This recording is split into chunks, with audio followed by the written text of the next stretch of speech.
भारतीय संविधान से संबंधित हमने कई चीजें आपके साथ डिस्कस किया है। अभी शुरुआत में हमने कई ऐसे पॉइंट्स डिस्कस किए थे जिसमें भारतीय संविधान में कौन कौन सी चीजें कहाँ कहाँ से ली गई हैं।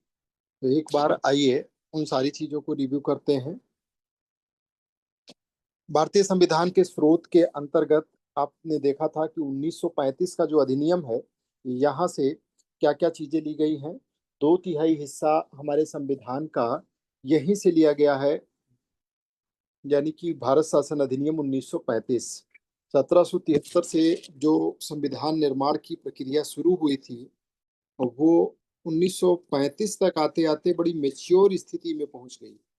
और उस मेच्योर स्थिति में भारतीय स्वतंत्रता संग्राम, सविनय अवज्ञा आंदोलन, असहयोग आंदोलन और इस तरीके से जो मूवमेंट्स थे, गोलमेज सम्मेलन हुए, साइमन कमीशन, ये सब कुछ को लेकर के एक तरीके का कंक्लूजन ड्रा हुआ और 1935 का अधिनियम लाया गया था। बस 1935 के अधिनियम में स्वशासन को देने का कोई भी प्रोविजन नहीं किया गया था कि भारतीयों को स्वशासन दे दिया जाएगा।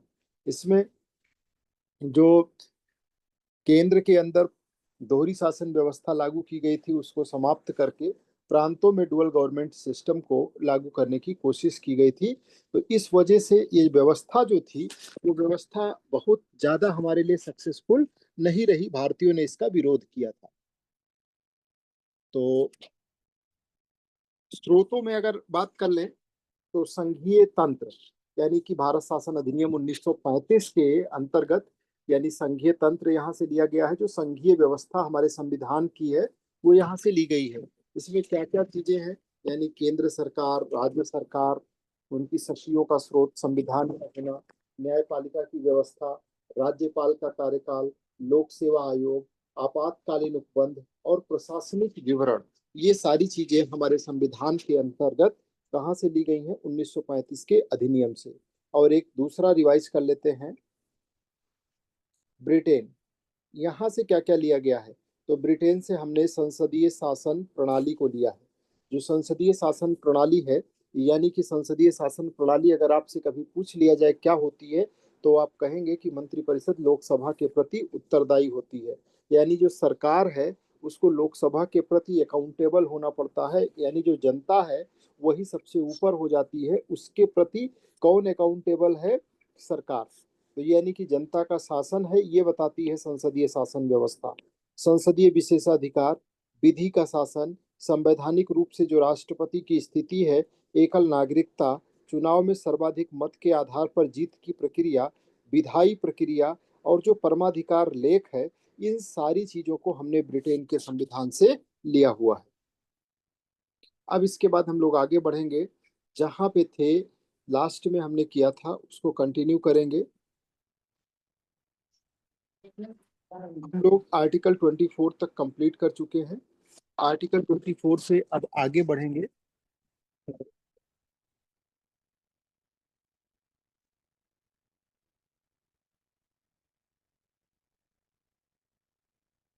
और आज मैंने आपसे एक होमवर्क भी दिया था कि आप सब 1 से लेकर के 25 तक के आर्टिकल्स को पूरा रेडी कर लिए होंगे। और ये बहुत खुशी की बात है कि सबने तैयार कर लिया है। मेरे पास लगभग सबका मैसेज आ गया है कि आप मुझसे कोई भी 1 से लेके 25 में कोई भी आर्टिकल पूछिए, हम उसका आंसर दे सकते हैं। तो ये सबके लिए बहुत अच्छी बात है कि सब लोग इसके लिए रेडी हैं। और आज अभी एक जन का रैंडम चयन किया जाएगा और उनसे 10 क्वेश्चंस आर्टिकल से रिलेटेड पूछे जाएंगे। बाकी लोग ध्यान से सुनेंगे, नंबर किसी का भी आ सकता है।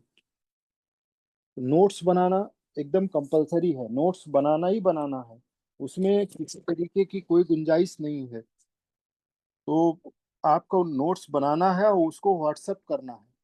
बंधन में ही सृजन है, ये ध्यान रखिएगा। और ये अपने दिमाग में बिल्कुल बना करके रख लीजिए कि काम तभी आप अच्छा कर पाएंगे जब आप चीजों को उसी रूप में, जिस रूप में डिलीवर किया जा रहा है, उसी रूप में ले करके चलेंगे। धर्म की स्वतंत्रता का अधिकार है, आर्टिकल नंबर 25 से लेकर के 28 तक। 25 से लेकर के 25 से 28 तक का जो आर्टिकल है, ये धर्म की स्वतंत्रता की बात करता है। आपने तीन तरीके की चीजों को फंडामेंटल राइट्स में देख लिया।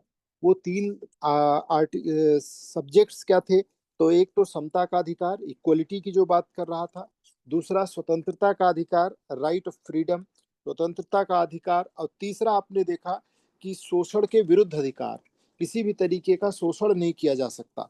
और चौथा जो अधिकार है वो धर्म की स्वतंत्रता के अधिकार की बात करता है, कि जो रिलीजियस फ्रीडम है वो भी भारत में दी गई, ये भी एक राइट है। और ये शानदार राइट है, दुनिया में ऐसा कहीं भी आपको अधिकार नहीं मिलेगा जो धर्म की स्वतंत्रता का अधिकार देता हो। ये हमारे संविधान की सबसे बड़ी खूबसूरती है। और ये भारत भारत में ही आपको दिखाई देगी कि इस तरीके की चीजें हैं कि यहाँ पे अंतःकरण की, यानी कि जैसा आप चाहें आंतरिक रूप से, देखिए हमको एक फ्रीडम मिली हुई है।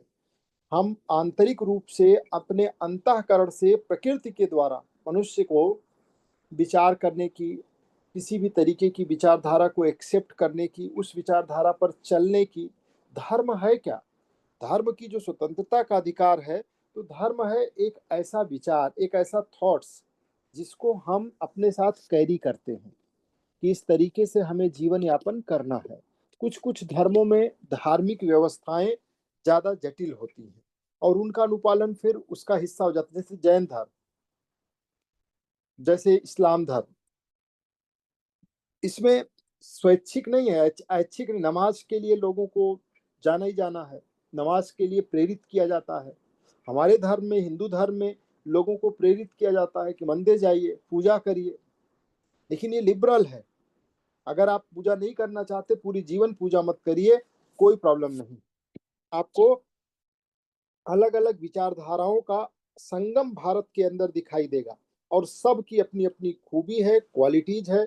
और सबकी विचारधारा, धर्म का मतलब एक विचार है, एक सिद्धांत है जिस पर हम चलते हैं, जिस पर हम अपना जीवन यापन करते हैं। और उसी हिसाब से हमारा खान पान, पहनावा, हमारी इंटरनल जो थॉट्स है उसको बल मिलता है, उस पर उसका प्रभाव पड़ता है। लेकिन भारत के संदर्भ में ये कहा जाता है कि धर्म को अबाध रूप से मानने, बिना किसी बाधा के, और इस धर्म को आप माने, उसको मानने, उसका आचरण करने और उसका प्रचार करने की स्वतंत्रता दी गई है आर्टिकल 25 के अंदर। जो भारतीय संविधान का आर्टिकल 25 है, ये कहता है कि आप अंतःकरण की आपको पूरी पूरी फ्रीडम है, स्वतंत्रता है। और उसके साथ साथ अंतःकरण क्या है? जो हमारा इंटरनल थॉट्स है, जो हमारी इंटरनल सोच है, जहां से हमको प्रेरणा मिलती है, जो हम जहां से डिसीजन मेकिंग करते हैं, उसको अंतःकरण कहते हैं। और इसके बाद कोई भी धर्म, किसी को मान लीजिए कोई धर्म अच्छा नहीं लगा, तो उसको बदल सकता है। अबाध रूप से मानने का मतलब बिना किसी बाधा के, कोई रिस्ट्रिक्शन नहीं है, कोई दबाव नहीं है कि आप इसी धर्म को माने, या किसी धर्म को मान रहे हैं तो किसी के दबाव में आकर के उसको बदलने के लिए भी जरूरत नहीं है। वो आपको बिना बाधा के मानने का पूरा राइट दिया गया है। उसके अलावा उसके अनुसार आचरण करने का, जिसको आप मान रहे हैं, जिस विचारधारा को फॉलो कर रहे हैं, वैसा आप बिहेव करिए। और उसको अगर आप प्रचार करना चाहते हैं तो प्रचार करिए, इस सब की पूरी फ्रीडम है। ये फंडामेंटल राइट्स आर्टिकल 25 के तहत आपको दिया गया है। उसके अलावा 26 नंबर में और साफ साफ लिख दिया गया कि धार्मिक कार्यों के प्रबंधन की भी स्वतंत्रता है। जिसको अच्छा लगता है धार्मिक कार्य और उसका मैनेजमेंट करना चाहता है, जाए करे। मंदिर है, मस्जिद है, कोई अपने घर को मंदिर में कन्वर्ट करना चाहे, कर ले। उसका मैनेजमेंट वो जैसा करना चाहता है करे, इसकी पूरी फ्रीडम है, पूरा राइट दिया गया है आर्टिकल 26 के अंतर्गत, ताकि किसी तरीके का कोई गतिरोध पैदा ना हो। जिसका विचार, जिसकी धार्मिक थॉट्स जितने ज्यादा इजी होंगे, जैसे भारत के संदर्भ में आप प्राचीन भारत का इतिहास पढ़ेंगे तो आपके देश में ही कई धर्म इतिहास में दिखाई देंगे कि उपज के सामने आते हैं। जैसे बौद्ध धर्म, बौद्ध धर्म की जब शुरुआत होती है तो इतना ज्यादा बौद्ध धर्म पॉपुलर क्यों हो जाता है? वो इजी था, उसकी विचारधारा लोगों को ज्यादा व्यवहारिक लगी, वो लोगों के जीवन की जो मेन कंसर्न थी उससे जुड़ रहा था, कि दुखों से लोग उस समय उलझे हुए थे, वो दुखों का रास्ता दिखा रहा था, वो मध्यम मार्ग पे लोगों को चला रहा, उसके जो थॉट्स थे वो लोगों को कनेक्ट कर रहे थे, अट्रैक्ट कर रहे थे। इसलिए लोग उस विचारधारा के साथ जुड़ते चले गए। तो जो धर्म है, उस धर्म के प्रबंधन की भारत में स्वतंत्रता दी गई है। उसको जैसा आप चाहें मैनेज करें, आपके लिए वो एक पर्सनल विषय वस्तु। धर्म को भारत में राज्य की विषय वस्तु नहीं बनाया गया है। जैसे भारत में खाना पीना, अपना ड्रेस, ये सारी चीजें पर्सनल है, आपकी पर्सनल चॉइस है कि आप जैसा पहनना चाहें, जैसा खाना चाहें। और ये सब चीजें आपके धर्म से कहीं ना कहीं प्रेरित हो जाती हैं। जो धर्म है, जो विचारधारा है, जिसको आप धारण करके, एक तरीके का ये वस्त्र है। धर्म एक वस्त्र है जो दिखाई नहीं देता, लेकिन व्यक्ति उसको धारण करता, उसको मैनेजमेंट, उसका प्रबंधन करने की भी फ्रीडम दी गई 26 में। और उसके बाद 27 नंबर जो आर्टिकल है, इसमें कहा गया है कि किसी विशिष्ट धर्म की अभिवृद्धि के लिए राज्य कोई कर नहीं लगाएगा। राज्य जो है वो ऐसा कोई टैक्स नहीं लगाएगा जो किसी विशेष धर्म की अभिवृद्धि के लिए लगाया जाए, कि इस धर्म को बढ़ाना है और इसके लिए वो कर लगा दे।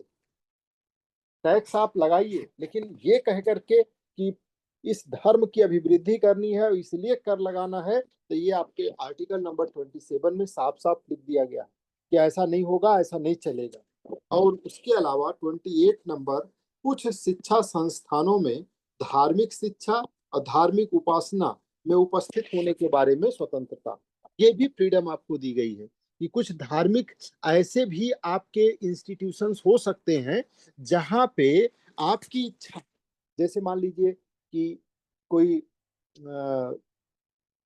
ऐसा इंस्टीट्यूट चल रहा है जहाँ पे गायत्री मंत्र का जाप होना है, गायत्री मंत्र के लिए वहाँ पे पूरा अरेंजमेंट किया गया है। अब कोई ऐसा बच्चा है जो इस्लाम को फॉलो करता है, तो वो उस अनुष्ठान में, उस कार्यक्रम में भाग ले या ना ले, इसके लिए उसको पूरी फ्रीडम दी गई है। ये आर्टिकल नंबर है 28। अगर वो नाबालिग है तो उसके अभिभावक की जो भी इच्छा होगी उसके अनुसार उसका बिहेव होगा। यानी कि चौथा जो आर्टिकल दिया गया है, आप उसी फार्मूले पे चलेंगे। पहला है समता का अधिकार, स्वतंत्रता का अधिकार, शोषण के विरुद्ध अधिकार, और फिर आ जाता है धर्म। तो हम लोग सा से चले, छोटे सा, बड़ा सा, और फिर ये धर्म। धर्म मतलब धर्म की स्वतंत्रता का अधिकार। ये 25 से लेकर के 28 तक है।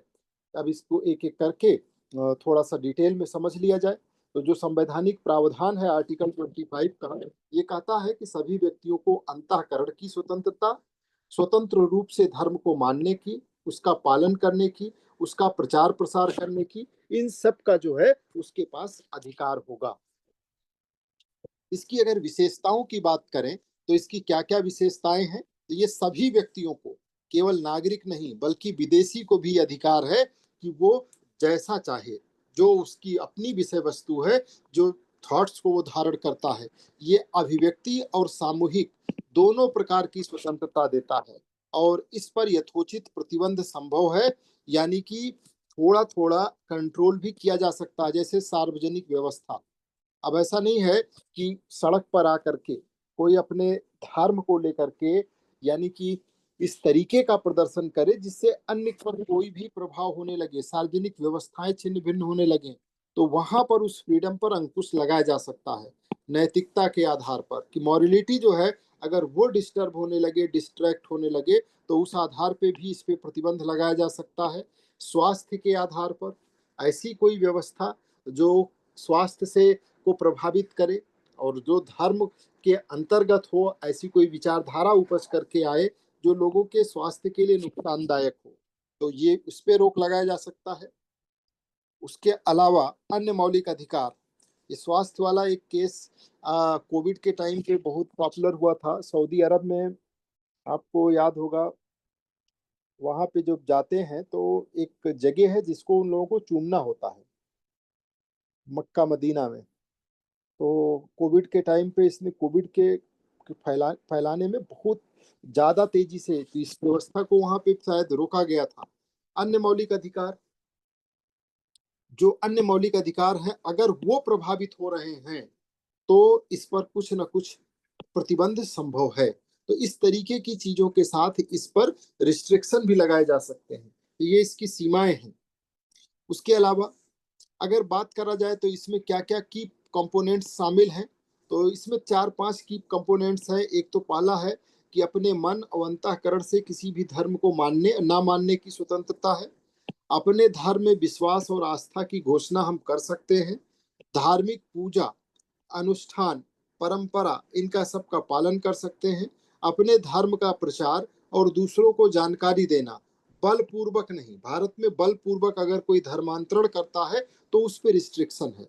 व्यक्तिगत धार्मिक स्वतंत्रता, ये है आर्टिकल नंबर 25। ये व्यक्तिगत की बात करता है। अभी आप 26 देखेंगे तो इसमें धार्मिक संस्थाओं के स्वतंत्रता की बात है। दोनों में डिफरेंस पूछा जाता है। 25 इंडिविजुअल है, व्यक्तिगत है, और ये सभी व्यक्तियों पर है। और ये क्या है, सभी धार्मिक संप्रदाय और संस्थाओं पे है। Article number 26। महत्वपूर्ण प्रतिबंध और अपवाद की अगर बात करें तो आर्टिकल 25(2) का ए है। ये कहता है कि धार्मिक मामलों में सामाजिक सुधार के लिए राज्य कानून बना सकता है। धार्मिक मामलों में सामाजिक सुधार के लिए अगर किसी धर्म के अंदर ऐसा दिखाई देता है कि कोई व्यवस्था है जो उसको कहीं ना कहीं पीछे कर रही है, उसके लिए, उसकी एक बड़ी जनसंख्या के लिए ठीक नहीं है, तो उसके लिए राज्य कानून बना सकता है। जैसे एग्जाम्पल के रूप में ट्रिपल तलाक था, जिसको समाप्त किया गया। तो वो क्या था, धार्मिक मामले थे। वो कह रहे थे हमारा अपना धार्मिक मामला है, लेकिन उससे समाज का एक बहुत बड़ा वर्ग क्या हो रहा था, अफेक्टेड। ट्रिपल तलाक से पूरी मुस्लिम आधी आबादी, महिलाओं की मतलब आधी आबादी है, पूरी महिलाएं प्रभावित थी। दूसरा, आर्टिकल नंबर 25(2) इसका बी है कि हिंदू धार्मिक संस्थानों में सभी जातियों के लोगों के प्रवेश के लिए कानून बन सकता है। तो यानी कि जो इस तरीके के इंस्टीट्यूशन है उसमें जो भी जातियां हैं, अगर पहले उन पे किसी तरीके तो प्रवेश के लिए अब पूरा पूरा कानून बनाया जा सकता है। यानी कि जो चीज लिखी गई है उसको वास्तविक धरातल पर लाने के लिए कानून को भी रखा जा सकता है। उसके अलावा इसेंशियल रिलीजियस प्रैक्टिस टेस्ट, केवल वो प्रथाएं संरक्षित हैं जो धर्म के लिए आवश्यक मानी जाती हैं, और जो धर्म के लिए आवश्यक नहीं है, ऐसी प्रथाएं जो कहीं ना कहीं लोगों के हितों के साथ टकरा रही हैं, समता हो, स्वतंत्रता हो, तो उनको इलीगल घोषित किया जाएगा। जैसे क्या क्या चीजें अनुमति है, इसको और एग्जाम्पल से समझ लीजिए। जैसे धार्मिक सभा करना, पूजा करना, उपदेश देना, ये भारत में अनुमति है। देखिए जबरदस्त धार्मिक सभाएं होती हैं, पूजा पाठ के आप देखेंगे लाइव प्रसारण होते हैं, और उपदेश तो इतना हाई लेवल पे चल रहा है कि जिसकी आप कोई कल्पना नहीं कर सकते हैं। ठीक है, ये सबसे ज्यादा पॉपुलर हो चुका है क्योंकि ये फंडामेंटल राइट है। वहीं निषिद्ध क्या क्या चीजें हैं, तो हिंसा के लिए धार्मिक प्रचार करना, ऐसा कोई धार्मिक प्रचार जैसे जिहाद नाम दिया जाए, इस्लाम खतरे में है, या कोई कहे बौद्ध खतरे में है या जैन खतरे में है, और फिर उस खतरे को दूर करने के लिए दूसरे के जीवन पे खतरा पैदा कर देना, तो इस तरीके की चीजें कंप्लीटली निषिद्ध रखी गई हैं। ऐसा नहीं हो सकता।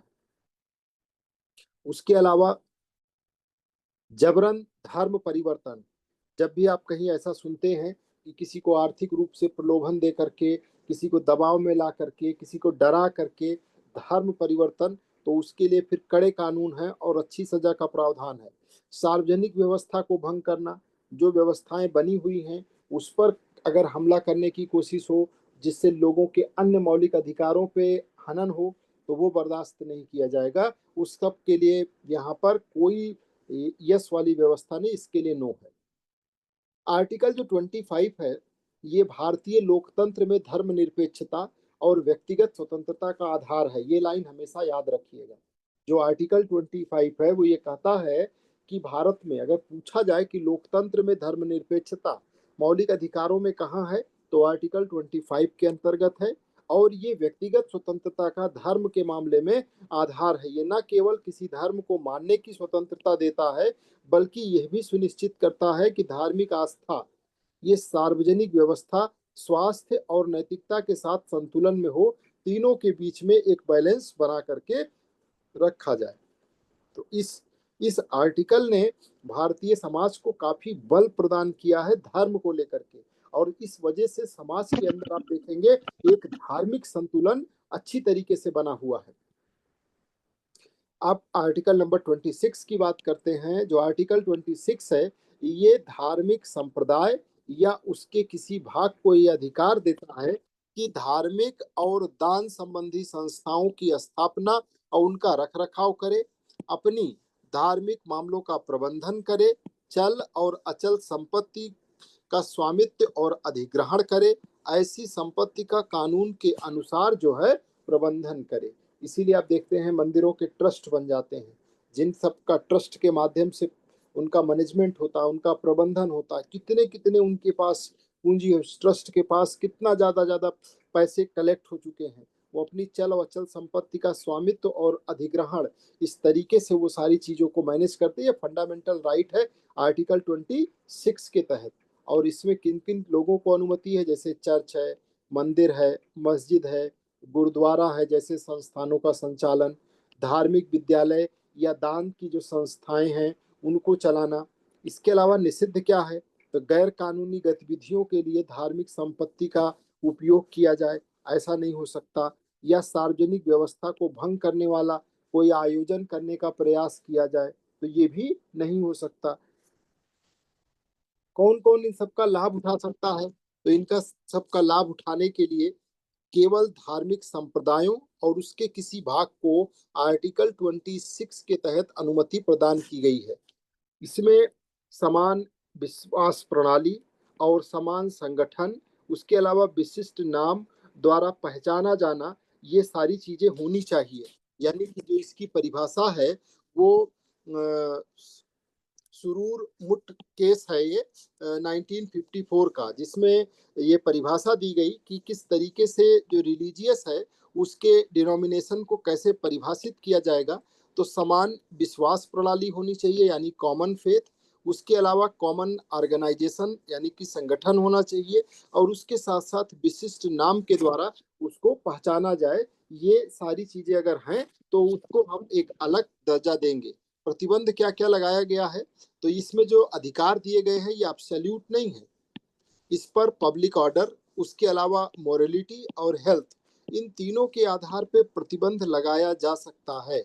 यानी कि किसी धार्मिक संस्था के द्वारा अगर कोई हिंसा या कोई समाज विरोधी या ऐसे कार्यों का संचालन होता है जो सामाजिक बनी बनाई व्यवस्थाओं को या जो विधि का शासन है उसमें किसी तरीके का व्यवधान पैदा करे, तो उन सब पे रिस्ट्रिक्शन होगा। आर्टिकल 26 भारत में धर्मनिरपेक्षता के सामुदायिक पक्ष को मजबूत करता है। अगर 25 व्यक्तिगत पक्ष को मजबूत करता है और धर्मनिरपेक्षता लोकतंत्र के अंदर धर्मनिरपेक्षता को स्थापित करता है व्यक्तिगत पक्ष में, तो वहीं जो है 26 सामुदायिक पक्ष में धर्मनिरपेक्षता को लोकतंत्र के अंदर मजबूत करता है। ये सुनिश्चित करता है कि धार्मिक जो समूह है वो अपनी आस्था और अपनी परंपरा के अनुसार एक ऑर्गेनाइजेशन बनाए, उसका मैनेजमेंट करे, लेकिन इसके सबके साथ उसको एक बात का ध्यान रखना होगा कि कहीं ना कहीं जो संविधान का ढांचा है उसके भीतर रहते हुए ही ये सारे काम करने हैं, उसका उल्लंघन नहीं होना चाहिए। अब आर्टिकल 27 की बात करते हैं। तो जो आर्टिकल 27 है इसमें कहा गया है कि कोई भी व्यक्ति को उस कर का भुगतान करने के लिए बाध्य नहीं किया जाएगा जिसका उपयोग राज्य के द्वारा किसी विशेष धर्म या किसी सांप्रदायिक धार्मिक संप्रदाय के संवर्धन के लिए या उसके पालन के लिए किया जाए। यानी कि टैक्स ऐसा कभी भी नहीं लगाया जाएगा, ये संविधान के आर्टिकल नंबर 27 में ही लिख दिया गया है कि ऐसा कोई टैक्स नहीं लगाया जाएगा जो टैक्स किसी के साथ में इस तरीके का भेदभाव करे जो उसके कर के द्वारा किसी धर्म की अभिवृद्धि के लिए प्रयोग किया जाए। यानी भारत के जो जो धर्म निरपेक्षता का स्वरूप है उसको परिभाषित करने के लिए आर्टिकल 27 को इंट्रोड्यूस किया गया है। इसका जो मुख्य उद्देश्य है वो धर्म निरपेक्षता को मजबूत करना है। जो भारत के अंदर सेक्युलरिज्म है वो कितना स्ट्रांग हो सकता है वो यहाँ दिखाई देता है। उसके अलावा राज्य के कर राजस्व का उपयोग किसी विशेष धर्म के प्रचार प्रसार को रोकना है। कोई विशेष धर्म जो है वो इसका हिस्सेदार नहीं बनेगा। उसके अलावा नागरिकों को धार्मिक पक्षपात पूर्ण कराधान से बचाना है, आर्टिकल नंबर 27। इसके जो मुख्य बिंदु हैं, प्रतिबंधित कार्य क्या है, सरकार कर लगाकर किसी विशेष धर्म की प्रचार गतिविधि या धार्मिक आयोजन को फंड नहीं कर सकती। उदाहरण के लिए सरकार यदि हिंदू या मुस्लिम धर्म के प्रचार के लिए विशेष कर लगाए तो ये तुरंत असंवैधानिक न्यायपालिका के द्वारा घोषित कर दिया जाएगा। उसके अलावा अनुमत कार्य क्या क्या है?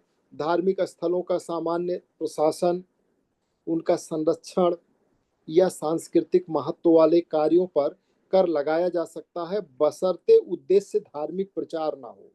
जो धार्मिक स्थल हैं उनका सामान्य प्रशासन करने, उनका संरक्षण करने, इसीलिए जो राम मंदिर का निर्माण अयोध्या में हो रहा है वो सरकार के पैसे से नहीं हो रहा है। राम मंदिर का अपना एक ट्रस्ट है और उस ट्रस्ट के द्वारा ही, यानी कि वो जो प्रबंधन है आर्टिकल 26 के द्वारा, उसके तहत वो सारी चीजें हो रही हैं। उस ट्रस्ट के पास अपना फंड है और उस फंड से वो उन कार्यों का निर्माण करेगा। या अयोध्या के अंदर भी मस्जिद बननी है तो वो भी इसी तरीके से इसी स्वरूप में बनेगी।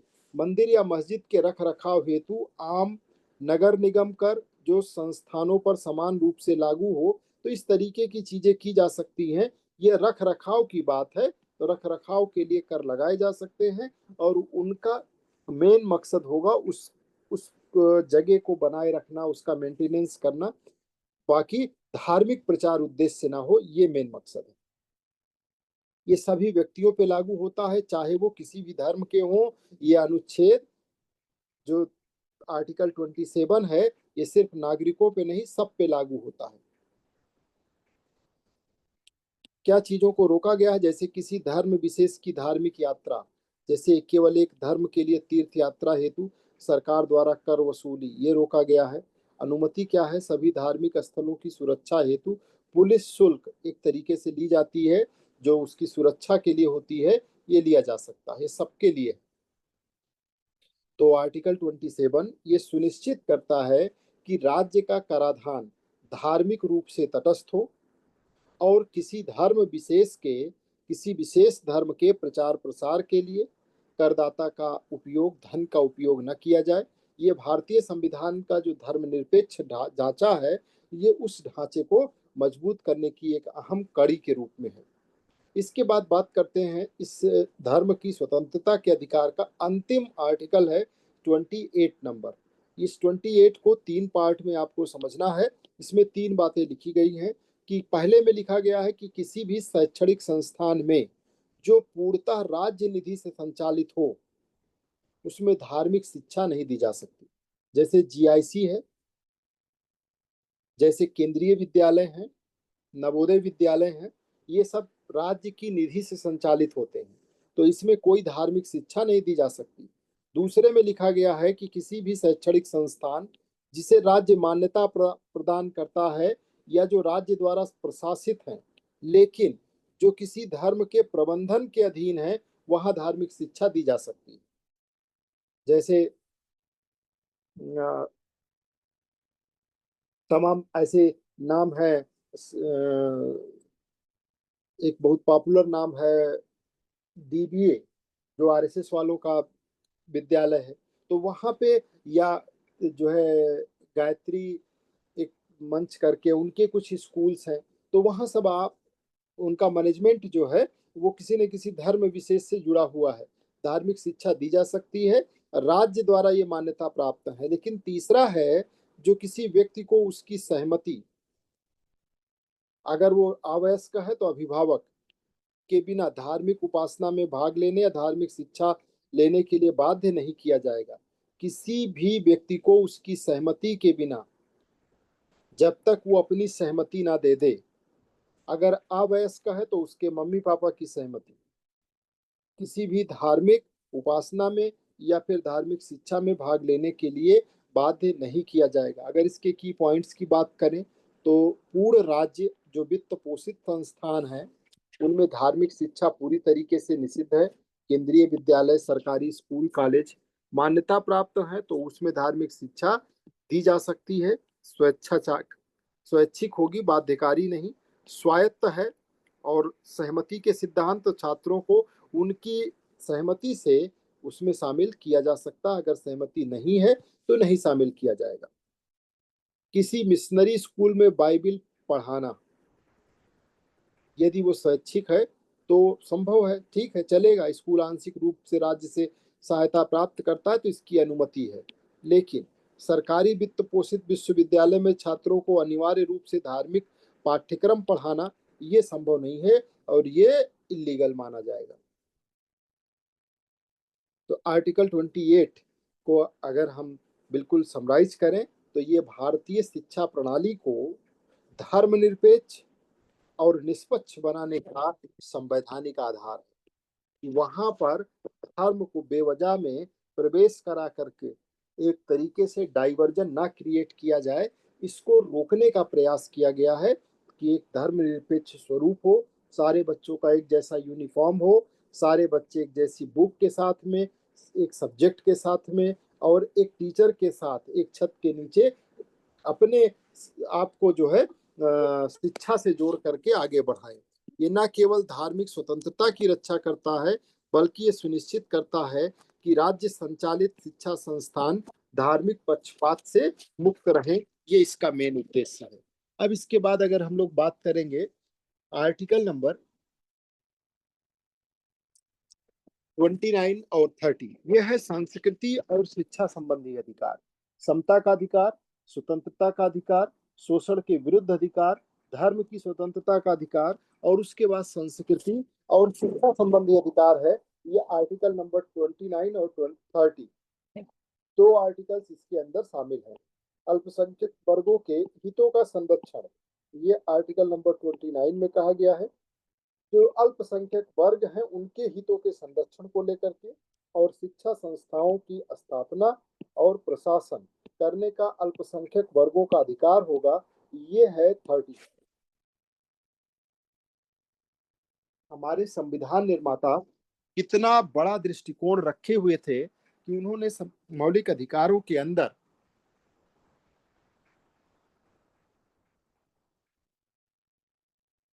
एक एक वर्गों के लिए पूरी व्यवस्था दिया है और अल्पसंख्यक वर्गों को किसी भी तरीके से इनसिक्योर ना फील हो, इसके लिए ये आर्टिकल 29 और 30 दोनों को मौलिक अधिकारों के रूप में जगह दी गई है। इंटरव्यू में आपसे पूछा जाता है कि जो भारत में अल्पसंख्यक वर्ग हैं उनको संवैधानिक रूप से कहाँ से मजबूती दी गई है, कहाँ से उनके अधिकारों को प्रोटेक्ट करने, उनको एक तरीके से सम्मान के साथ और बिना किसी भय के साथ रहने के लिए व्यवस्था दी गई है। तो वो व्यवस्था है आर्टिकल नंबर 29 और 30, जिसमें अल्पसंख्यक वर्गों के हितों के संरक्षण को मौलिक अधिकार बनाया गया है। 29 नंबर बहुत बड़ी बात है ये। आपके पड़ोसी देश पाकिस्तान में ऐसा नहीं है, वहां पे हिंदू अल्पसंख्यक हैं और उनकी संख्या लगातार गिरती जा रही। ऐसे कई जगहों पे आपको देखने को मिलेगा, लेकिन भारत के संदर्भ में ये फंडामेंटल राइट है। इसका मतलब क्या है? फंडामेंटल राइट है कि अगर इस अधिकार का हनन हुआ तो आर्टिकल 32 के तहत व्यक्ति सीधे सुप्रीम कोर्ट जा सकता है और अपने इस अधिकार को सही मायने में लागू करा सकता है। और दूसरा कि शिक्षा संस्थानों की स्थापना, अब बल कहाँ से मिलता है? तो कोई भी वर्ग हो वो अगर अपने को मजबूत करना चाहता है तो मतलब उसकी अपनी विचारधारा बची रहे, अपने संस्कृति बची रहे, उसकी सोच बची रहे, रीति रिवाज, तो ये शिक्षण संस्थानों से ही संभव है। और इसलिए शिक्षण संस्थानों की स्थापना की बात की गई है आर्टिकल नंबर 30 के अंदर। शिक्षण संस्थाओं की स्थापना करें, उनका प्रशासन करने का ये अल्पसंख्यक वर्गों का राइट होगा। अब थोड़ा सा इसको समझ लीजिए कई एंगल से। 29(1) के अंदर बात किया गया है किसी भी नागरिक के ऐसे वर्ग को जिसकी अपनी विशिष्ट भाषा हो, लिपि हो या संस्कृति है, उसे उसे संरक्षित करने का अधिकार होगा। और इसके दूसरे पार्ट में लिखा गया है किसी भी शैक्षणिक संस्थान में जो राज्य द्वारा संचालित है या राज्य से सहायता प्राप्त है, किसी नागरिक को केवल धर्म, नस्ल, जाति, भाषा या इनमें से किसी के भी आधार पर प्रवेश से वंचित नहीं किया जाएगा। जो ऊपर लिखा गया था समता के अधिकार में, वही चीज यहाँ पे भी क्लियर की गई है। ये अल्पसंख्यक वर्गों के लिए है। इसका मुख्य उद्देश्य है भारत में जो भाषाई या फिर लिपिक या फिर सांस्कृतिक विविधता है उसकी रक्षा करना। अल्पसंख्यक और बहुसंख्यक दोनों के सांस्कृतिक अधिकारों को सुरक्षित करना और शिक्षा में समान अवसर सुनिश्चित करना, ये भी इसका मेन उद्देश्य है। इसके साथ ही आर्टिकल 29(1) ये सांस्कृतिक संरक्षण का अधिकार देता है। किसी भी नागरिक का वर्ग, ये केवल अल्पसंख्यकों तक सीमित नहीं है, अल्पसंख्यक और बहुसंख्यक दोनों को के लिए है, क्योंकि जो बहुसंख्यक हैं वो कहीं कहीं अल्पसंख्यक भी हैं। जैसे तमिल, पंजाबी, कश्मीरी भाषाई समुदाय अपनी भाषा और संस्कृति को संरक्षित कर सकते हैं। वहीं दूसरे में अगर बात करें 29(2), तो शिक्षा में भेदभाव निषेध सुनिश्चित करना, राज्य संचालित या राज्य से सहायता प्राप्त संस्थानों में केवल धर्म, जाति, भाषा, नस्ल के आधार पे प्रवेश के लिए वंचित नहीं किया जा सकता है। ये दोनों पॉइंट्स को 29(1) और 2 के तहत कवर किया गया है। कोई राज्य अपनी भाषा के संरक्षण के लिए सांस्कृतिक केंद्र बनाना चाहे तो वो बना सकता है, इसकी अनुमति है। और वहीं रोका गया है कि सरकारी कॉलेज में किसी भी धर्म या भाषा विशेष के आधार पर किसी योग्य छात्र को प्रवेश से वंचित नहीं किया जाएगा। वो चाहे आईआईटी कॉलेज हो, चाहे आईआईएम हो, या कोई भी विश्वविद्यालय हो या कोई कॉलेज हो। आर्टिकल 29 भारत की सांस्कृतिक बहुलता को संवैधानिक सुरक्षा देता है और शिक्षा में अवसर की गारंटी देता है। 29(1) और 29(2) सांस्कृतिक बहुलता को संवैधानिक सुरक्षा 29(1) में दी गई है और 29(2) में शिक्षा में समान अवसर की बात की गई है। यह स्पष्ट करता है कि भारत केवल अल्पसंख्यकों का ही नहीं बल्कि सभी सांस्कृतिक समूहों का संरक्षक है और भारत के अंदर धर्म, अल्पसंख्यक समुदाय या ऐसे तमाम चीजें जो हमारे विविधता को खूबसूरत बनाती हैं, उसके संरक्षण के लिए हम कितना ज्यादा सीरियस हैं। और आर्टिकल नंबर 30 की बात करें तो इसमें देखिए 30 का जो पहला पार्ट है वो कहता है कि सभी अल्पसंख्यकों, चाहे वो धर्म के आधार पे हो या भाषा के आधार पे हो, अल्पसंख्यक दो तरीके के हैं, एक धर्म के आधार पर और एक भाषा के आधार पर, दोनों को अपने शिक्षा संस्थान स्थापित करने, उनका प्रशासन करने का अधिकार होगा। और इसी में एक और पार्ट जोड़ा गया है 44वां संविधान संशोधन अधिनियम 1978 के द्वारा कि यदि किसी अल्पसंख्यक द्वारा स्थापित शिक्षा संस्थान की संपत्ति राज्य के द्वारा किसी कारण से अधिग्रहित की जाती है तो उसको मुआवजा प्रदान करना होगा, मुआवजा दिया जाएगा। और इसका जो दूसरा पार्ट है 30 का 2 पार्ट, कि किसी भी राज्य किसी भी सहायता प्राप्त शिक्षा संस्थान के साथ धर्म या भाषा के आधार पर भेदभाव नहीं करेगा। राज्य जो है वो राज्य किसी भी सहायता प्राप्त शिक्षा संस्थान के साथ में धर्म के आधार पर या भाषा के आधार पर भेदभाव नहीं करेगा। ऐसा नहीं कि बीजेपी की सरकार आ गई तो ऐसे जो तमाम धार्मिक रूप से, मान लीजिए कोई मुस्लिम यूनिवर्सिटी है या इंस्टीट्यूशन है, तो उसको राज्य की सहायता ही बंद कर दी जाए। इस तरीके का कोई डिस्क्रिमिनेशन नहीं होगा, ये फंडामेंटल राइट्स के अंतर्गत रखा गया है। अल्पसंख्यकों की भाषा, धर्म और संस्कृति की रक्षा करना इसका मुख्य उद्देश्य है और उन्हें अपनी पहचान बनाए रखने के लिए शिक्षा के माध्यम से सशक्त बनाना, ये भी इसका मेन मोटिव है। इसमें लाभार्थी के रूप में अगर देखा जाए तो मुस्लिम है, ईसाई हैं, सिख हैं, पारसी हैं, ये धार्मिक अल्पसंख्यक हैं। वहीं भाषाई अल्पसंख्यक, तो भाषाई अल्पसंख्यक जैसे महाराष्ट्र में जो गुजराती बोलने वाले हैं वो वहाँ पे भाषाई अल्पसंख्यक हैं। कर्नाटक में उर्दू बोलने वालों की संख्या भाषाई अल्पसंख्यक के रूप में है। तो उनको सबको भी संरक्षित इसी अधिनियम के इसी अनुच्छेद के तहत किया जाएगा 30। इसके बाद में अधिकार के स्वरूप की अगर बात करें तो जो अधिकार का स्वरूप है उसमें क्या क्या चीजें शामिल है। अधिकार के स्वरूप में अपने संस्थान की स्थापना, उनका प्रशासन, जो किस तरीके को अपना वो पाठ्यक्रम बनाएंगे, फीस, प्रबंधन आदि सारी चीजों को तय करने का अधिकार होगा। सीमाएं क्या क्या हैं, तो अधिकार ये भी पूर्ण नहीं है। राज्य जो है वो शैक्षणिक मानकों के आधार पे, स्वास्थ्य के आधार पे, सुरक्षा और अनुशासन के लिए नियम बना सकता है। और साथ ही साथ इसमें जो विनियम संस्थान है मौलिक चरित्र को प्रभावित नहीं करने चाहिए, ऐसा इसका मेन मोटिव रखा गया है। ईसाई मिशनरी स्कूलों द्वारा अपने पसंद के शिक्षक नियुक्त करना या उर्दू भाषी अल्पसंख्यकों द्वारा उर्दू माध्यम का स्कूल चलाना, इन सब की अनुमति आर्टिकल 30 के तहत है। और वही रोका गया है राज्य द्वारा अल्पसंख्यक संस्थान को केवल उसके धर्म के आधार पर सहायता से वंचित करना, ये रोका गया है। तो इसको कैसे एक लाइन में लिखा जाएगा? आर्टिकल 30 भारत में जो बहुलतावाद है, जो प्लुरलिज्म है, और उसके साथ साथ सांस्कृतिक विविधता, दोनों की रक्षा करने वाला संवैधानिक ये प्रावधान है। ये सुनिश्चित करता है कि अल्पसंख्यक अपनी पहचान बनाए रखते हुए शिक्षा के माध्यम से अपनी परंपराओं को आगे बढ़ा सके और अपने को सशक्त और मजबूत कर सके। ये मेन मोटिव है जो भारत के अंदर आर्टिकल 29 और 30 के अंतर्गत दिए गए।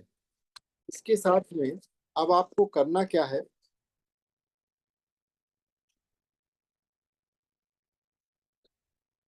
इस पर फोकस करिए।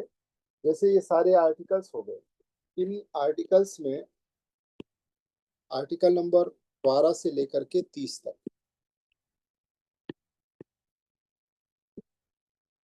हर आर्टिकल के बारे में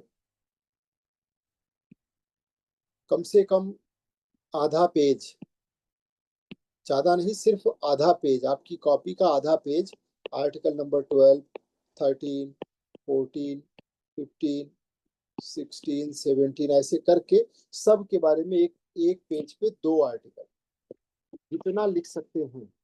और उसको देखना नहीं है, ना कहीं इधर उधर आपको बुक ढूंढनी है। जितनी चीजें आपके पास हैं और जो आपके दिमाग में है, आज से इसको लिखना स्टार्ट कर दीजिए। कल शाम तक इसको रेडी कर लीजिए और मुझे 8:30 बजे के आसपास व्हाट्सएप कर दीजिएगा। तो ये 12 से लेकर के 35 तक के आर्टिकल, इसके बाद जो आगे के आर्टिकल्स हैं बस वो थोड़ी देर के हैं, उसमें ज़्यादा ऐसा कुछ भी नहीं है। लेकिन ये हमने प्रयास किया आपको एग्जाम्पल्स के थ्रू और थोड़ा सा व्यवहारिक पटल पे ले जा करके समझाने का। इतना समय फंडामेंटल राइट्स पे नहीं दिया जाता है, लेकिन फिर भी चूंकि यहाँ से फ्रिक्वेंटली क्वेश्चन पूछा जाता है, आपको एस्से राइटिंग करनी है, तो ये एक सबसे बेहतरीन एरिया है जहाँ पे आपको इतना इतना कंटेंट मिल जाता है, इतना अधिक चीजें। अगर आर्टिकल के साथ आप बात करेंगे तो आपका जो एस्से होगा वो और ज्यादा प्रभावी होता चला जाता है। तो इस पर थोड़ा सा काम कर लीजिए। इसके अलावा 1 से लेकर के 11 तक का आर्टिकल उसको ठीक से रिवाइज कर लीजिएगा। कल फंडामेंटल राइट्स खत्म हो जाएगा और उसके बाद हम लोग आगे बढ़ेंगे और डीपीएसपी जो है वो कंप्लीट किया जाएगा, डायरेक्टिव प्रिंसिपल्स।